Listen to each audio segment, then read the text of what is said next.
어느 날 나는 인터넷 커뮤니티에서 자주 보던 공포 게시판을 둘러보고 있었다. 귀신이나 심령 현상에 관련된 이야기들이 주류였지만 가끔은 너무 현실적이라 오히려 더 무서운 썰이 올라오곤 했다. 그날도 여느 때와 다를 바 없이 여러 이야기를 읽고 있었는데 유달리 인기 있는 글이 눈에 띄었다. 제목은 한밤중의 낙서였다. 평소 공포를 즐기는 나는 호기심에 이끌려 클릭했다. 글쓴이는 30대 후반의 평범한 회사원이라고 했다.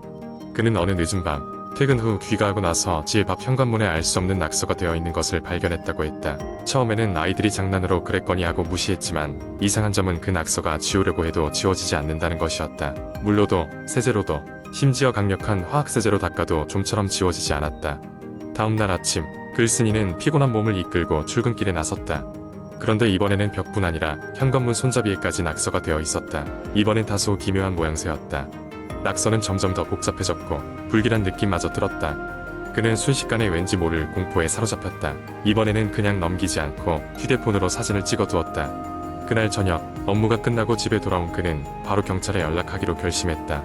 경찰에게 사진을 보여주자 처음엔 심드렁해 하던 경찰도 낙서를 보고는 표정이 굳어졌다.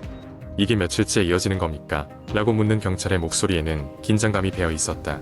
글쓴이는 이틀 전부터 계속된 일이라고 답했다. 경찰은 문제의 낙서를 증거물로 채취하고는 떠났다.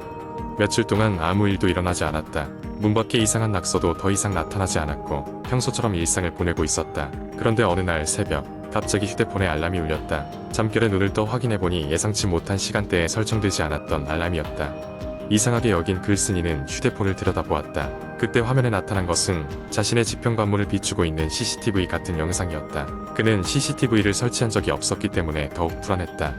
하지만 영상은 분명히 그의 집 앞이었다. 그리고 순간 영상 속에서 뭔가 움직이는 것을 보았다. 검은 옷을 입은 사람이 현관문 앞에 서 있었다. 화면 속 인물은 천천히 손을 들어 벽에 다시 낙서를 하기 시작했다. 놀랍게도 그것은 사람이 아닌 것처럼 보였다. 움직임이 부자연스러웠고 얼굴은 마치 검은 그림자 속에 감춰져 있었다. 글쓴이는 당장 경찰에 신고하려 했으나 이상하게도 전혀 전화가 걸리지 않았다. 마치 통신이 차단된 것처럼 느껴졌다. 공포가 서서히 엄습해오기 시작했다. 그는 급히 노트북을 켜고 커뮤니티의 상황을 실시간으로 올리기 시작했다. 그러자 댓글란에는 순식간에 사람들이 모여들었다. 각종 추측과 격려의 말들이 이어졌다. 그런데 그중 한 댓글이 눈에 띄었다. 그거 당신만 보이는 건 아닐까요? 라는 메시지였다. 그 순간 글쓴이는 기묘한 현기증을 느꼈다.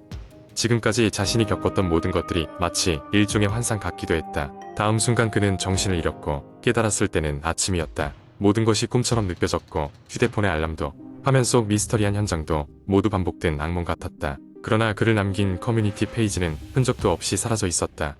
마치 처음부터 존재하지 않았던 것처럼 말이다. 그 후로 몇 년이 흐르고 그 게시판에서는 다시 한밤중의 낙서 같은 이야기는 올라오지 않았다. 하지만 사람들은 여전히 그 이야기를 회자하며 혹시나 자신의 문 앞에 의문의 낙서가 나타나지 않을까 하는 불안감에 휩싸이곤 했다. 글쓴이는 결국 그 집을 떠났지만 낙서의 미스터리는 끝내 풀리지 않았다. 그리고 그 글은 점점 전설처럼 인터넷 곳곳에 떠돌며 새로운 공포의 소재로 자리 잡게 되었다. 두 번째 이야기, 나는 여느 때처럼 인터넷에서 시간을 보내고 있었다. 주말 밤 친구들과의 약속도 없던 차에 그냥 집에서 편안하게 놀고 싶었던 것이다. 인터넷 서핑에 지친 나는 익명의 사용자들이 모여드는 한 커뮤니티에 접속했다. 그곳에선 다양한 이야기들이 올라오곤 했는데 그날 나는 공포라는 카테고리에 끌렸다. 제목만 보고도 오싹한 기분이 들었지만 호기심을 이길 수는 없었다. 천천히 글을 읽어 내려갔다.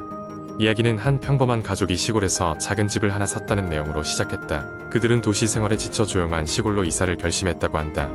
집을 처음 봤을 때부터 어딘가 기묘한 분위기가 감돌았지만 저렴한 가격에 반해 결국 그 집을 사기로 했다. 이사는 무탈하게 진행되었다. 새로운 집에 적응해 가던 가족은 하나둘씩 이상한 경험을 하기 시작했다. 가장 먼저 이상한 일을 겪은 것은 어린 아들이었다. 아들은 자꾸 밤마다 누군가 자신을 지켜보고 있다는 느낌이 들어 잠에서 깨곤 했다. 작게 소리를 내며 울 때도 있었지만 부모님은 대수롭지 않게 여겼다. 아무래도 새로운 환경에 대한 두려움이라 생각한 것이다. 하지만 그런 일이 반복되고 나서는 부모님도 무언가 이상하다는 것을 느끼기 시작했다. 다른 거실에서 혼자 노는 중에 길게 머리를 늘어뜨린 할머니를 봤다고 했다. 처음에는 착각이라 생각했지만 딸이 그 이야기를 자주 꺼내자 부모들도 점차 불안해졌다. 아내는 이사를 오기 전에는 결코 하지 않았던 목류병 증상을 보이기 시작했다. 새벽녘이면 집안 여기저리를 돌아다니며 알 수 없는 혼잣말을 중얼댔다. 그 모습을 본 남편은 아내를 깨우려 했지만 그럴 때마다 아내는 격렬하게 저항하며 깨어나지 않았다. 남편은 점차 겁에 질리기 시작했다. 남편도 불가사의한 경험을 하게 되었다. 그날도 밤새 작업을 하느라 늦게까지 거실에 남아 컴퓨터를 하고 있었다. 그러다 문득 누군가 자신의 뒤에 있는 것 같은 이상한 느낌이 들었다. 돌아봤지만 아무도 없었다.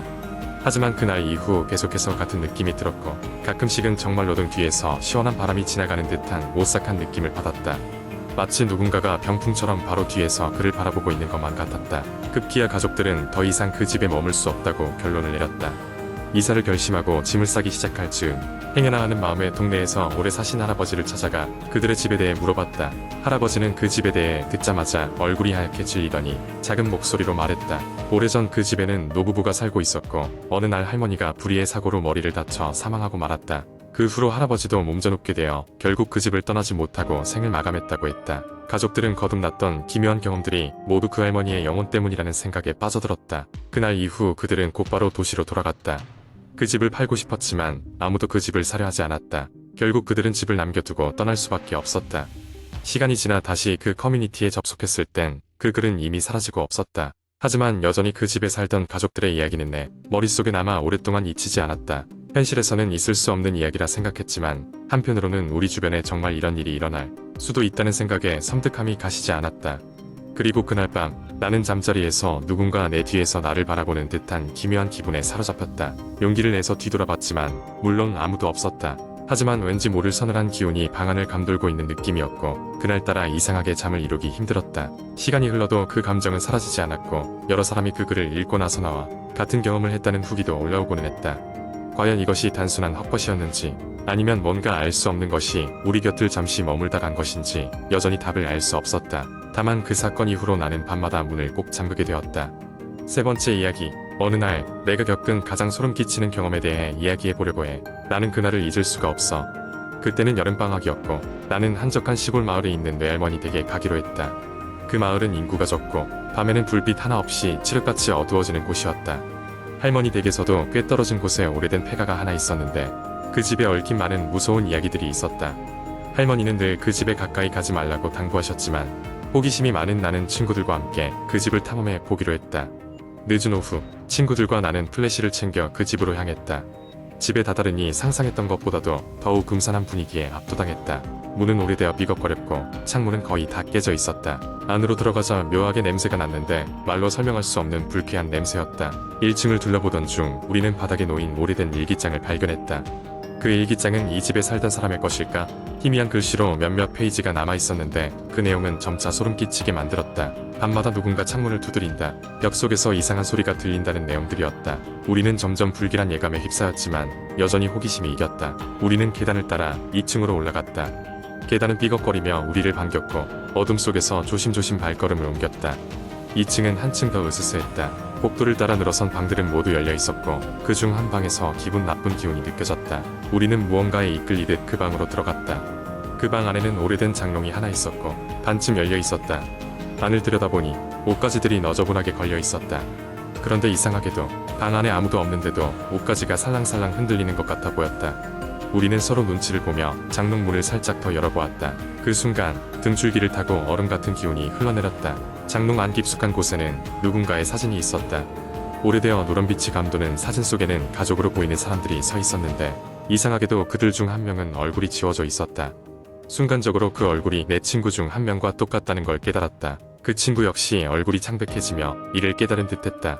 갑작스럽게 창문이 쾅 하고 닫히며 우리는 깜짝 놀라 비명을 질렀다. 공포에 질려 후다닥 집을 빠져나와 마을로 달려왔다. 모두 숨이 가쁘게 뛰었고 그 후로는 그 집 근처에도 가지 않았다. 며칠 후 나는 외할머니께서 오래전 그 집에 살던 이들의 이야기를 들려주셨다. 그 가족은 불행한 사고로 하나둘 사라졌고 마지막까지 남은 사람이 실종되었다 한다. 마을 사람들은 그가 어떤 방식으로든 돌아와 가족을 찾으며 방황하고 있다고 믿고 있었다. 여름방학이 끝난 후에도 그때의 경험은 나와 친구들의 머릿속에 깊이 남아 있었다. 한동안 악몽에 시달려야 했고 그 이후로는 폐가 근처에는 얼씬도 하지 않았다.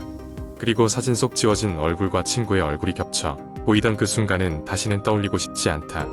이 이야기는 그 이후로도 친구들 사이에서 폐가 사건이라 불리며 전설처럼 전해졌고 나는 더 이상 그 집에 관한 소식을 알고 싶지 않았다. 그저 다시는 그런 경험을 하지 않기를 바랄 뿐이었다.